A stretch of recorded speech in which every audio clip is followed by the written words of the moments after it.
Good day mga kaibigan. Share lang natin ang latest price or updated price ng mga big bike at mga motor ng Yamaha.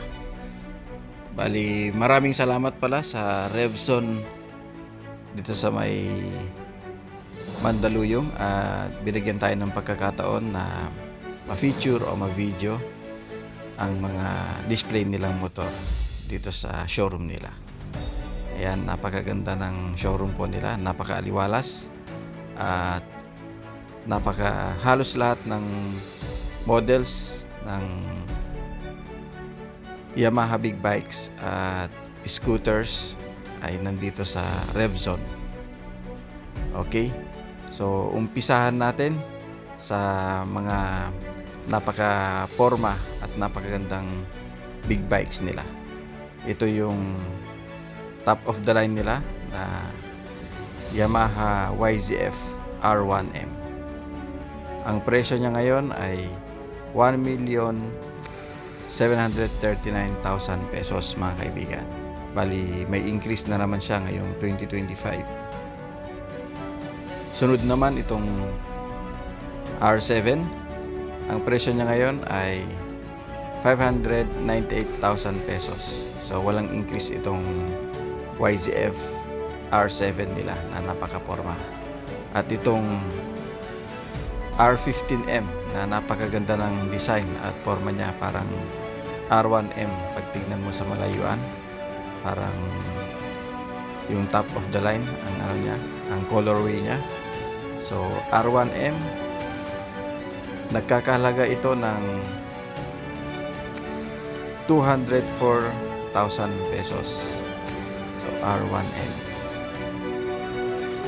Kung gusto mo ng entry level na big bike ay napakaganda ng R1M na forma. Ito namang isa sa dirt bike natin ay nagkakahalaga ng 419,000 pesos. Yan yung mga ginagamit nila sa competition. Walang headlight. Itong isa naman ay 378,000 pesos. At itong malit na dirt bike, yung ginagamit ng mga bata, ay 255,000 pesos. Meron din tayong display dito na pang off-road na isa. Ito yung ginagamit din ito sa road kasi meron siyang headlight, may ilaw siya. Ang presyo nito ay 587,000 pesos. So, ito yung top of the line nitong mga dirt bike ng Yamaha. Ito naman yung mga pang entry level nila, yung mga kaya ng budget. Ang presyo nito ay 180,000 pesos. So, entry level ito na dirt bike ng Yamaha. At meron itong isa naman, yung pinakamura sa lineup nila ng dirt bike is 89,000 pesos naman ang presyo niya, halaga niya mga kaibigan. Ang colorway nila ay blue. Blue power ang Yamaha.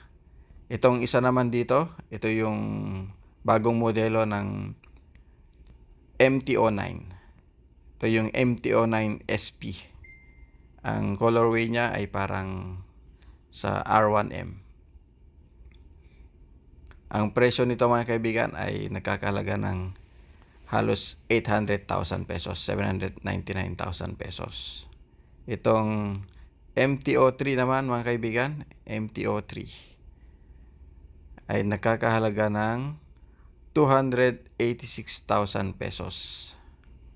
So, magandang mga motor ito mga kaibigan. Ito naman yung MT-10 SP.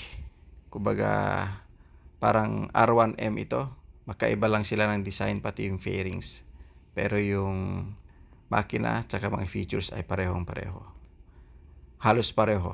1,099,000 pesos naman ang presyo nitong napaka-astig, napaka-pormang motor ng Yamaha.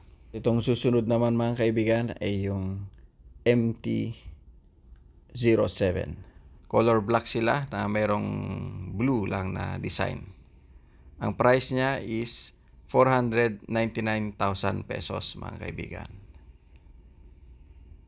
Yan yung mga roadster nila. At punta naman tayo sa scooters nila.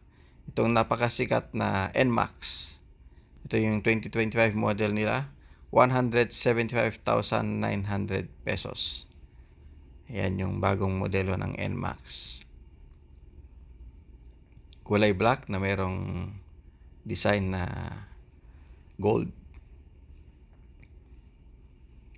NMAX scooter. Itong isa, ayan. Itong isa naman mga kaibigan is yung scooter nila na malaki. Ito yung pang touring, pang malayuan. X-Max. Halos NMAX din ang forma niya pero mas malaki lang siya, mas malapat itong X-Max mga kaibigan. At ang presyo nito ay 311,000 pesos. So, pang malayuan, pang matagalang biyahe ay napakaganda ng motor na yun. Very reliable ang mga motor na to ng Yamaha. Itong model naman na to ng Yamaha is yung Aerox. Ito yung bagong modelo nila. Ayun, may mga ibang kulay, merong white, combination of white and black. Ito naman yung combination ng black tsaka baby blue. Aerox. Ang halaga nito mga kaibigan ay 123,000 pesos. So, tumaas ang presyo ng mga motor ng Yamaha, pati itong mga scooters nila. Ito namang isa is 146,000 pesos. Ito yung top of the line ng Aerox. Bali, dalawang kulay siya. Ito yung Aerox na isa, nung kapareho nung mas mura, at ito naman yung kapareho nung 144,000 pesos. Ito, Aerox. Napaka-porma, napaka-astig. 146,000 pesos. Ayan mga kaibigan, hopefully magustuhan ninyo itong video natin. At punta naman tayo dito sa NMAX. Ito yung TechMax na model. Mas mahal po ito kaysa dun sa regular na NMAX. Ito, NMAX 175,900 pesos. Bali, mas advanced ang technology nito mga kaibigan kaysa dun sa regular na NMAX. So maganda rin yung colorway niya. Combination ng black tsaka silver. Itong isa naman is yung isang modelo ng NMAX pero mas mura siya kaysa sa TechMax. Ang presyo nito ay 155,900 pesos. Yan yung mga modelo nila ng NMAX mga kaibigan. Ito yung isa sa napaka-saleable na scooter ng Yamaha. Ito yung mabentang scooter ng Yamaha mga kaibigan. 165,900 pesos itong isang model. Ito naman yung punta naman tayo sa mga Mio models nila mga kaibigan. Ito yung Mio Gear S. 124,000 pesos ang presyo niya mga kaibigan. Combination ng black tsaka brown. Itong isa yung Gear na regular 79,000 pesos. Ang kulay niya ay silver and black. Ito naman yung Gravis mga kaibigan. So maganda rin itong scooter. Ang presyo niya is 84,900 pesos. Bali, dalawa ang kulay nito mga kaibigan. Yung combination ng brown tsaka itong combination ng black tsaka dark gray. So, punta naman tayo dito sa classic model nila. Itong Fazio. 93,900 pesos. So, ito yung design nung Vespa, mga kaibigan. Pagkatulad sa Vespa ang design niya. Itong isa is yung MIUI nila. Ito yung pinaka lowest model ng Yamaha sa scooter. So, ang presyo nito, mga kaibigan, ay 82,900. Dalawang kulay ang colorway niya, blue, combination of blue and black, at yung black and orange. Dito naman tayo sa mga touring nila. Malaking sasakyan to, mga kaibigan. Ang itsura niya parang yung sa Africa Twin ng Honda. 999,000 pesos ang presyo niya. Ito yung Adventure Touring ang model niya, mga kaibigan. Itong isa naman is yung Tenere 700.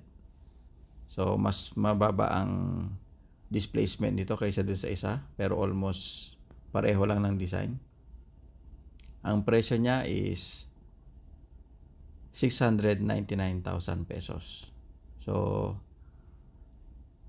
yung isa kanina ay 1,000cc, tapos ito is 700cc. Itong isa naman, yung classic design naman, ay 729,000 pesos. Kumbaga, yung design niya ay parang mga classic na motor. And kulay black. At meron din tayong isa dito na classic din ang design niya. Nagkakalaga ng 182,000 pesos. So, yung mga bike enthusiast dyan or motorcycle enthusiast na gusto yung classic design, ay ito yung siguradong magugustuhan nila. Meron pang isa na modelo. Ganun din ang design niya, pang classic design din. At itong isa naman is yung talagang mas malaki rin siya. Ang presyo niya is 539,000 pesos. So, kita mo sa design nila yung pagka-classic. Ito rin namang isa yung pang astig na forma, yung parang sa Harley Davidson na forma. Ito is yung model na Bolt. Ang presyo niya is 619,000 pesos. Itong isa naman ay kaparehong model nung nauna kanina, pero magkaiba lang ng kulay. 539,000 pesos ang presyo. Yung kanina is gold, may combination ng gold. Ito naman is white and blue. At pati ito, yung kapareho nung classic design na motorsiklo kanina. Ang presyo nito ay 182,000 pesos. Ito yung pinaka lower model ng mga classic motorcycle nila. At kapareho nung ito ng isang colorway niya is 729,000 pesos. Yung 900cc na version nitong classic motorcycle ng Yamaha. Ito rin yung isang colorway pa, black, saka merong gold. 539,000 pesos. Okay, so ang pinakahuli is itong model nila na pang touring. 929,000 pesos siya ang halaga niya. Ito yung ginagamit sa mga boss Ironman, mga kaibigan. Pang matagalan tsaka pang malayo ang biyahe ay ito ang panglaban ng Yamaha. Okay, so hopefully nagustuhan nyo itong walk around video natin sa mga modelo ng motorsiklo ng Yamaha. Maraming salamat sa panonood, mga kaibigan. And as always, keep believing and trusting the Lord. Keep safe and God bless.